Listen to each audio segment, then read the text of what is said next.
semaine 4, Waouh. je crois. C'est ça, non? C'est ça, je crois. Changement d'ambiance parce qu'on est passé tu vois, d'une ambiance plutôt Boa Sorte, Cesaria Evora, Gilberto Gil, à Noir Désir, Deep Purple, AC/DC.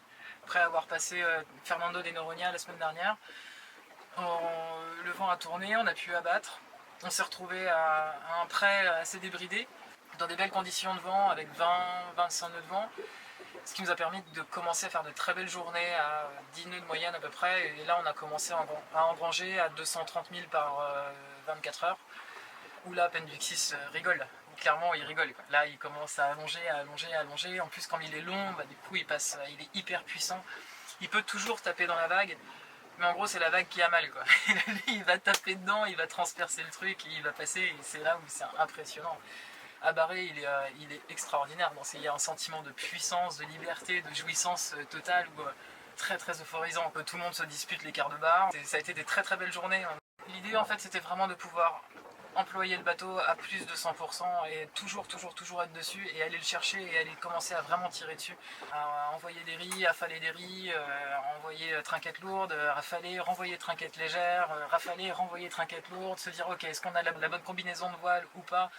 Bim, on renvoie un riz, ok, non là c'est trop, là on rafale. La différence elle est très fine entre le bateau qui va être gité et le bateau qui va être vautré, quoi. Le bateau qui va tenir et juste le bateau qui va être heureux. Penduxis c'est un bateau qui est capable d'encaisser et qui est très très dur au mal, donc il va pouvoir rester avec beaucoup de toile et ça va tenir. Mais c'est pas parce qu'un bateau tient que forcément tu vas vite. Donc l'idée c'est de toujours réduire. Plus on réduit, plus on va baisser le centre de gravité des voiles, plus on va accélérer.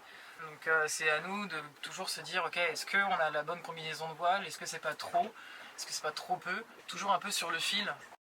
Là on est par 30-33 degrés sud, c'est-à-dire qu'on est quasiment un peu plus que le mi-chemin entre l'équateur et les Cap Horn, donc on se rapproche vraiment du sud.